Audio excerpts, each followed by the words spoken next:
إن الحمد لله نحمده ونستعينه ونستغفره ونعوذ بالله من شرور أنفسنا ومن سيئات أعمالنا من يهده الله فلا مضل له ومن يضلل فلا هادي له ونشهد أن لا إله إلا الله وحده لا شريك له ونشهد أن محمدا عبده ورسوله يا أيها الذين آمنوا اتقوا الله حق تقاته ولا تموتن إلا وأنتم مسلمون يا أيها الناس اتقوا ربكم الذي خلقكم من نفس واحدة وخلق منها زوجها وبث منهما رجالا كثيرا ونساء واتقوا الله الذي تساءلون به والأرحام إن الله كان عليكم رقيبا يا أيها الذين آمنوا اتقوا الله وقولوا قولا سديدا يصلح لكم أعمالكم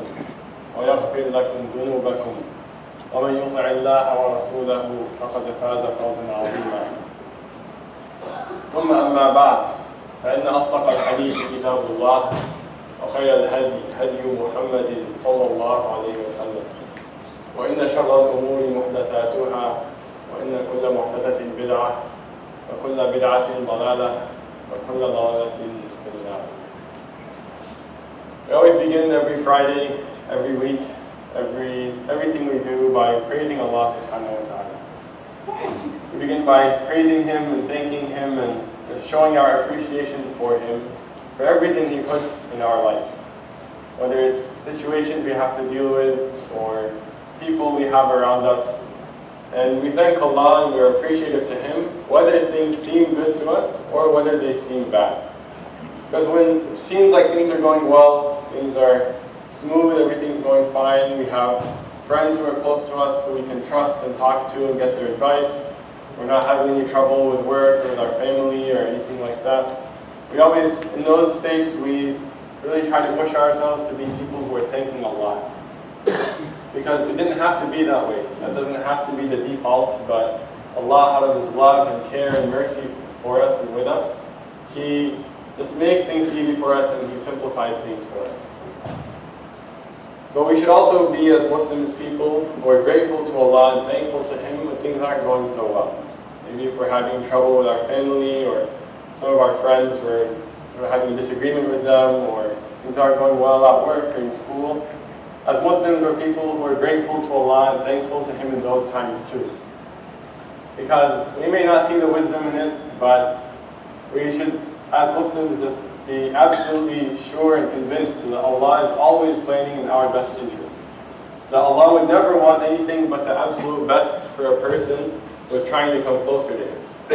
And so when we're going through difficult and hard times, we might not see the wisdom or the benefit of it in that moment, but maybe a few days later, maybe a few weeks, a few years even, at some point eventually we'll look back and we'll see how Allah was planning for us that whole time, how Allah wanted us to grow and learn something and discover something new about ourselves through that difficult time. There's something interesting about how as people, when we're focused on something like very long, it's kind of hard to stay focused that whole time, and we find it much easier to focus on a short, small burst. For example, every year, something as broad as I want to become a better person this year. It's very difficult to focus on throughout the whole year, but when New Year's comes around, then there's that attitude of everybody's making New Year's resolutions, and it's that short, one day or one night where people suddenly feel so much more inspired to become better people. Or for example, if you think about a race, there's, maybe it's 5 miles, 10 miles, 26, it's very, very long, but there's something about that last stretch, that last mile, when you can see the finish line in front of you, suddenly it becomes easier to just push yourself and just come up with some energy you didn't know you had inside you. Or with school, with a semester, it can be very long, it can be tedious, but when you have that last week or 2 weeks of exams that they're going to count for the majority of your grade for the whole semester, suddenly it becomes so much easier to just sit down and study and spend a lot of time focusing on the books and things like that. There's something special about these short periods of time where we just focus. And Allah, out of His recognition of that, has put similar things as a part of our deen. For example, we have the month of Ramadan, which where it's this period of 30 days, it's 1 month out of the whole year, but there's something special about that month where there's this community and everyone's coming together and praying together and just doing more worship at night than we usually would. There's something special about that that really helps us do more than we would the rest of the year. But it's been 2 months since Ramadan. Ramadan has left us now, and we're probably all starting to feel the effects of Ramadan not being with us anymore, whether it's our awareness of Allah or our worship just kind of resetting to normal, and everyday life is kind of catching up to us. But the thing is that Allah has actually given us another one of these short periods where we can just really focus and do our best, and we're in that period right now. And that is these first 10 days of the Hajj. The Prophet ﷺ tells us in a narration that comes to us from the son of Umar al-Khattab, عن ابن عمر رضي الله عنهما قال قال رسول الله صلى الله عليه وسلم ما من أيام أعظم عند الله سبحانه ولا أحب إليه العمل فيهن من هذه الأيام العشر. So Ibn Umar narrates to us that the Prophet ﷺ said about these 10 days of the Hajj. He said, there are no days greater in the sight of Allah, and there are no days in which righteous deeds are more beloved to Allah than these 10 days. Referring to the days we're in right now, these days of the Hajj. So the Prophet ﷺ is telling us that it's been a few months since Ramadan, but we have this small period where we can focus. These 10 days, today we're in the 6th of the Hajj, so just 4 or 5 more days where we can really try and focus on doing our best in our relationship with Allah. And in this particular hadith, the Prophet ﷺ gives us some advice. He said, now that we're in these special days, what can we do to make the most of it? So the hadith continues, and the Prophet ﷺ tells us, فَأَكْثِرُوا فِيهِنَّ مِنَ التَّهْلِيلِ وَالتَّكْبِيرِ وَالتَّحْمِيدِ. The Prophet ﷺ says, so increase in tahleel, to saying and reminding ourselves, La ilaha illallah. There's no one, there's nothing worthy of being worshipped or put in the place of something we worship except for Allah. Wat-takbir, reminding ourselves that Allahu Akbar, reminding ourselves that Allah is greater than everything, than any person we might fear, than any problem we're dealing with. Allah is greater than all of them. And wat-tahmeed, so we're just reminding ourselves and telling ourselves Alhamdulillah, and just being appreciative and thanking Allah subhanahu wa ta'ala for everything He puts in our lives. So the Prophet ﷺ gave us this advice of making more, saying La ilaha illallah and Allahu Akbar and Alhamdulillah more in these 10 days. But what I wanted to focus on in these few minutes we have together is how can we try and prepare ourselves to make the most of that remembrance? How can we mentally sort of get the most out of remembering Allah and just thinking about Him more often? And the thing is, in the world we live in now, or at least here where we are, it's very unusual for us to be here. We're here on a Friday, it's the middle of a work day or a school day, and we're just here talking about Allah subhanahu wa ta'ala and how we can get closer to Him. It might seem like that's something very odd or very unusual, very out of place. We always have to explain to our employers or our teachers why we have to leave in the middle of the day on Friday and come back, and it can seem like we're doing something strange or out of the ordinary. But when you really put things in context, we have to understand that when you walk outside and we're going to leave this masjid, inshallah, we walk around and we see there's all this grass, there are trees, the sky is above us, there are birds flying around, there are ants and worms and all of these creatures we can't even see in the dirt. And every one of these creatures is in a constant state of glorifying Allah and praising Him and declaring His perfection. And that's something we have to realize, that when we're gathering here, when Allah has blessed each and every one of us to find a time on a day like Friday to come here and remember Him together, that we're not doing something out of the ordinary. It might seem weird among people, but in terms of the greater scope of things, all we're doing is we're just falling in line with the rest of Allah's creation. All of Allah's creation right now is engaged in glorifying Allah and remembering Him and praising Him. And the special time we have while we're here, Allah has blessed us to fall into that same activity, be doing the same thing with all of this creation. But Allah has also showed us examples in the Quran of people who are able to really absorb and just appreciate what it means to declare that there's no one worthy of worship except Allah, and to truly realize that there's nothing greater than Allah. And there are so many examples of this in the Quran. But one that I wanted to focus on today was the magicians who worked for Fir'aun in the story of Musa. Now, just to offer a little bit of context, obviously in a kingdom like Fir'aun's, Fir'aun is a very oppressive person. He does a lot of wrong to the people, so magicians are very important to him. Because magicians, their job is to kind of alter what the eye sees or sort of like manipulate reality. So when he's ruling with his oppressive rule, he wants to make sure that people don't really see what's going on. So magicians are very, very important for Fir'aun. And in the story, we learn about these magicians these are people who Fir'aun has selected himself. Because, to summarize briefly, Musa and his brother were sent to Fir'aun. They come and they tell him that you're deceiving everyone. You're not the one people should be worshipping. People should worship your creator, who is Allah. And they were challenging his power. So Fir'aun, out of his arrogance and his desire to just cling to whatever little power he had, he told them that I'm going to bring together my very best and most skilled magicians, and they're going to challenge you. So the magicians in this story, they're not just any magicians too. These are the experts, these are the highest paid, the most skilled, the most proficient in the entire country. And Fir'aun is bringing them, and he tells them that they're going to have incredible reward, you're going to be close to me, you're going to have like really high status, you're going to be paid very, very well if you can just go and defeat Musa and his brother.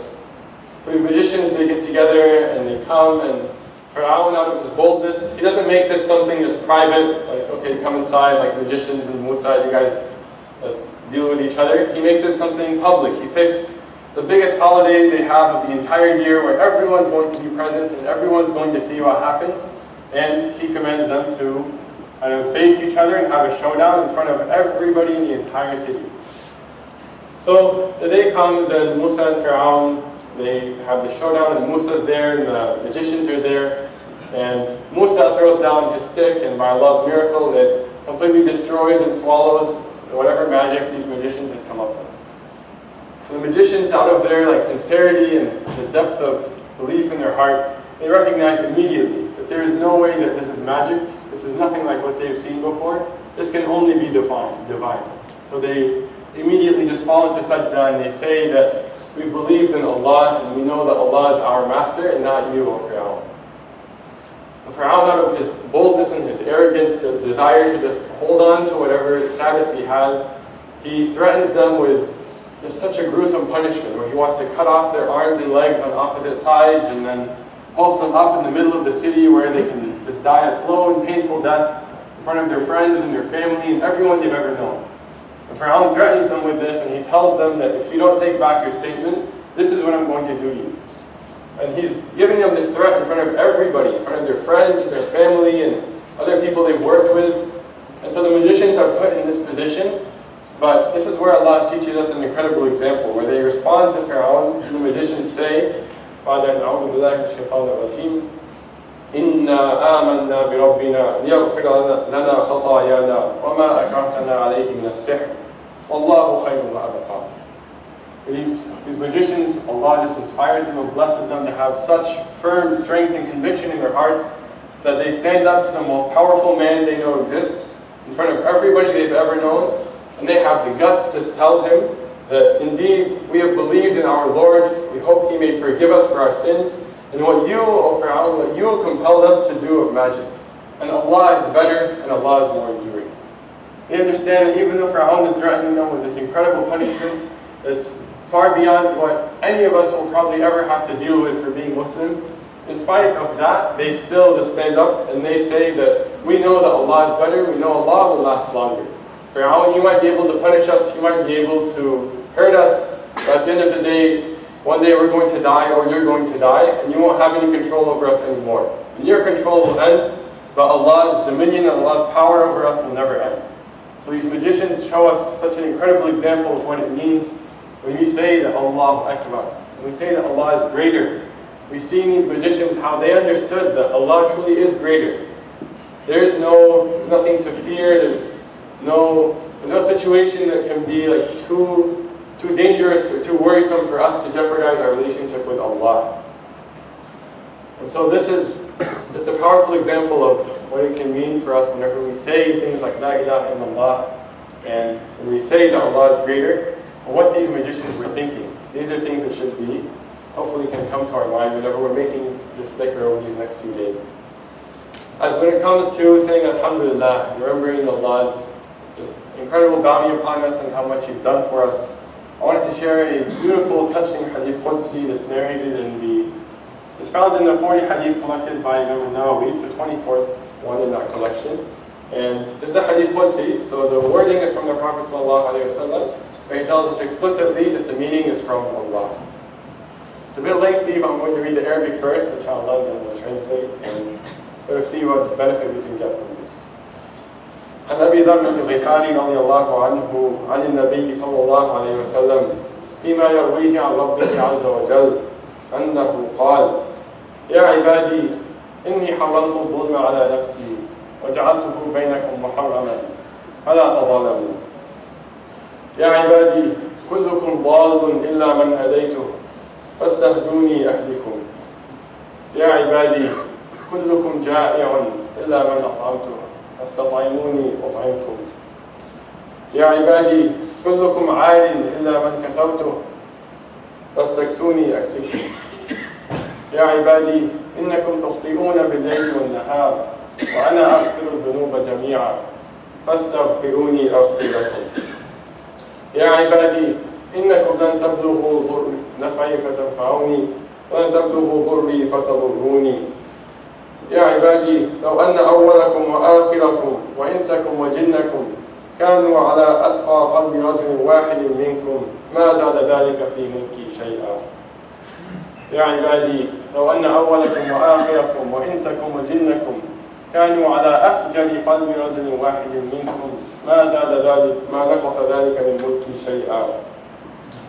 يا عبادي لو أن أولكم وآخركم وإنسكم وجنكم قاموا في صعيد واحد فسألوني فأعطيت كل واحد مسألته ما نقص ذلك مما عندي إلا كما ينقص المخيط إذا أدخل البحر.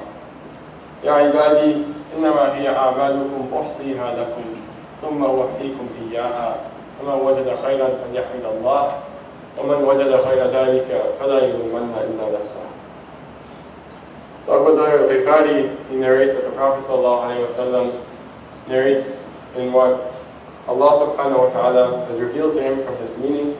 He tells us that, "O my servants, I have forbidden zulm, I have forbidden oppression for myself, and I have made it forbidden among you, so don't oppress one another. O my servants, all of you are astray except those whom I have guided. So seek guidance from me, and I shall guide you. O my servants, all of you are hungry except those whom I have fed. So seek food from me, and I shall feed you. O my servants, all of you are unclothed except those whom I have clothed. So seek clothing from me, and I shall clothe you. O my servants, you commit sins by day and by night, and I forgive all sins. So seek forgiveness from me, and I shall forgive you. O my servants, you will not attain harming me so as to harm me, and you will not attain benefiting me so as to benefit me.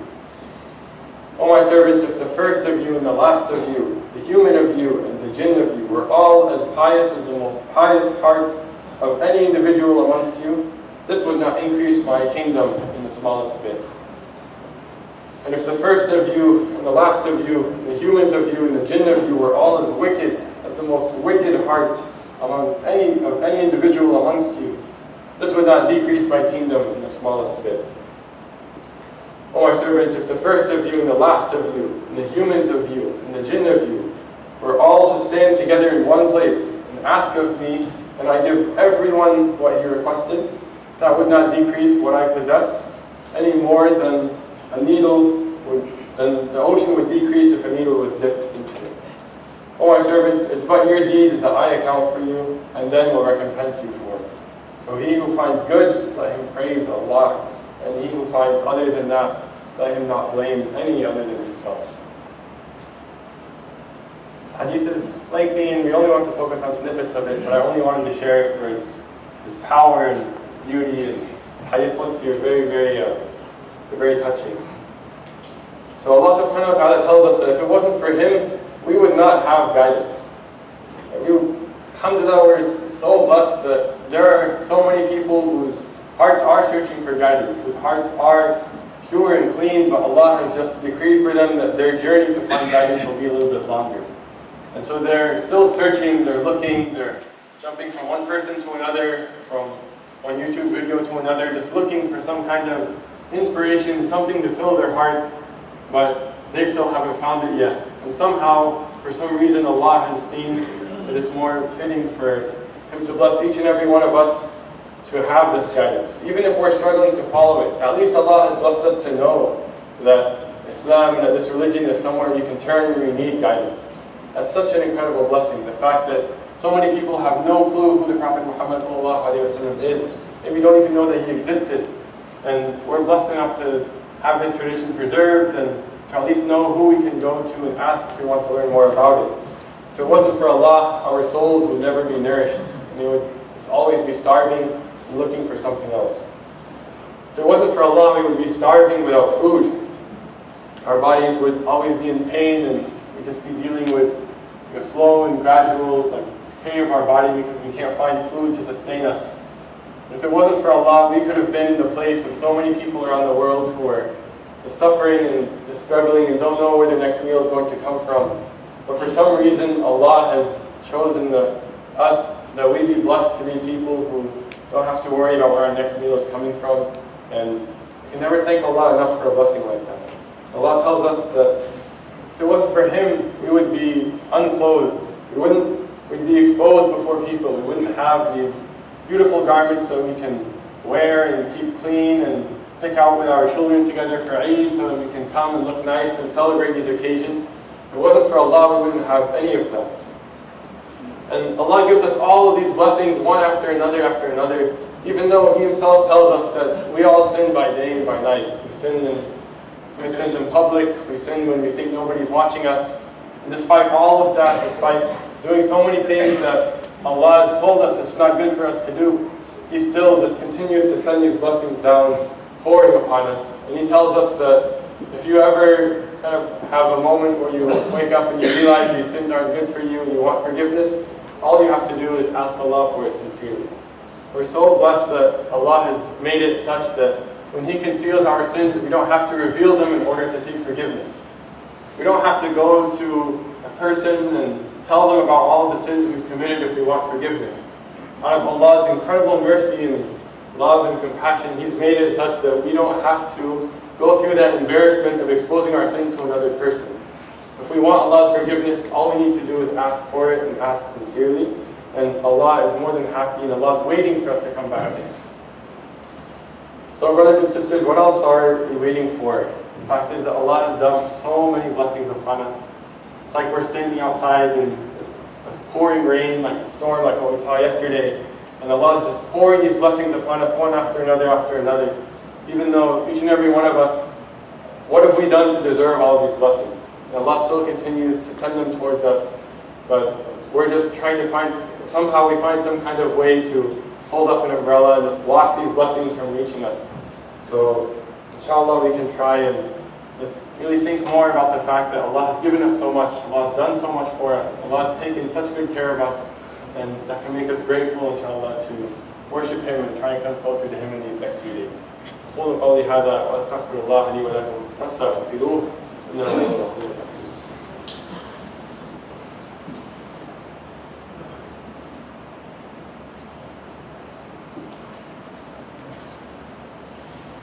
بسم الله الحمد لله والصلاة والسلام على رسول الله وعلى آله وصحبه أجمعين. We've been talking about how Allah subhanahu wa ta'ala has done so much for us and He's blessed us with so much, and how the Prophet ﷺ encouraged us to just remember these favors of Allah in these special days. We've been talking about how can we remind ourselves to get ourselves in a place where we can try and appreciate these blessings more. We talked about how everything in the heavens and the universe worships Allah, is always thanking Him, and we just want to match what the rest of the creation is always already trying to do. We talked about how Allah has blessed us with so much, how He's always giving us opportunities to forgive us, and He's pouring all of these blessings down upon us. And we just talked about how these 10 days are such a great blessing for us. One concluding reminder for myself and all of us is, part of what makes these 10 days of Hajj so special is that halfway around the world, our brothers and sisters from all over the globe are about to begin one of the most powerful journeys that any person can undergo. And they're about to begin the rituals of Hajj in mere 2 days. So keep them in your dua. We've been blessed with rain recently that keeps the temperatures down and cools down our summers here. But it's going to be a lot hotter for those who are trying to make Hajj, especially those who don't have the means to just make their Hajj in nice air-conditioned accommodations. Make dua for them, make for dua that Allah accepts from them, that He just blesses it for them, and that they all come back to our communities with their sins all wiped clean. And inshallah, all of us in this room get to make that journey and get to come and visit Allah's house and accept His invitations. A few kind of points that hopefully myself and all of us can take to try and think about how can we benefit from this advice the Prophet ﷺ has given us. First of all, let's not let the benefit and the beauty of this hadith of the Prophet ﷺ leave us as we leave the masjid. So when we sit down to have dinner tonight with our families, or we have our next meal, let's just take a moment to think before we dig in and devour whatever's sitting in front of us. Just remember the fact that if it wasn't for Allah, we would have been hungry, we would have gone to sleep, starving with an ache in our stomach. But it's only out of His love and His care for us that we have something to eat that can nourish us and fill our stomachs. When you're picking out your clothes for Eid with your kids these next few days, or the night before Eid when you're all getting ready and there's so much excitement in the house, remember how Allah has told us that if it wasn't for Him, we would be unclothed and exposed, and we wouldn't have anything we could enjoy wearing on a holiday like Eid. So let's just take a moment to thank Allah for just clothing us and giving us these beautiful gifts. The other things, very important, the Prophet ﷺ has told us about how the day of Arafah, the last day before we celebrate Eid, the 9th of the Hajj, which will be on Monday, inshallah, it's highly, highly encouraged to fast. There's so much reward for it. The Prophet ﷺ said, I hope that fasting Arafah will expiate for the sins of the past year and the sins of the coming one. So try and make every effort you can to fast on Monday. If you can, get your families to fast with you, inshallah, and just make that something special that you all do together before celebrating the day of Eid. A third thing is, we talked in the beginning about how it can be hard to focus on a long stretch of time, whether it's a whole year or a whole semester. And so one thing that we can do is, for these next 10 days, it might even be hard for us to focus on becoming better people over the course of 10 days. So let's just try from salat to salat. And we're about to pray Jumu'ah now, and just try and think about what am I going to do between my Jumu'ah and Asr? What am I going to do between Asr and Maghrib? It doesn't all have to be ritual acts of worship like reading Quran and praying, but at least just having an intention that if we're going to seek a halal rizq for our families so that we can feed them from a source of income that would please Allah, make that intention. Make an intention of when you want to spend time with your families tonight, inshallah. Just try and focus on at least getting to the next salah in a way that would please Allah. And finally, these adhkar the Prophet ﷺ told us to do, whether it's La ilaha illallah, Allahu Akbar, alhamdulillah. Try and slip these in as often as you can. You'll be surprised how many moments go by during our day, whether it's waiting in checkout lines or something like cooking, or just these small things that try and fill those moments with the dhikr of Allah subhanahu wa ta'ala. We hope that, oh Allah, please make us among those who are grateful to you.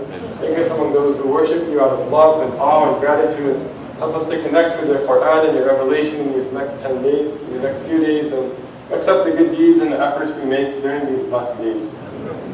اللهم صل على محمد وعلى آل محمد كما صليت على إبراهيم وعلى آل إبراهيم إنك حميد مجيد وبارك على محمد وعلى آل محمد كما باركت على إبراهيم وعلى آل إبراهيم إنك حميد مجيد عباد الله إن الله يأمر بالعدل والإحسان وإيتاء ذي القربى وينهى عن الفحشاء والمنكر والبغي يعظكم لعلكم تذكرون واذكروا الله يذكركم واشكروه يزدكم وذكر الله أكبر والله يعلم ما تصنعون. Very quick announcement. Because Eid is coming up, it's just very important. Everyone's quiet. So Eid, inshallah, is going to be on Tuesday, and they're going to be having it at Union, the Union Activities Arena. It's at 68th and Mingo. The salah will start at 8:30 a.m., but keep in mind that it's a school day, it's also a work day, so try and get there early. If you can't find parking in that place, there'll be parking across the street at the Asbury Church. And bring your own prayer rugs, and there will be chairs for those who cannot stand. And there will also be a crossing guard, so if you park across the street, we'll have people to help you cross the street, inshallah. So, see you all there, and Allah bless all of you. Wa aqimus salat.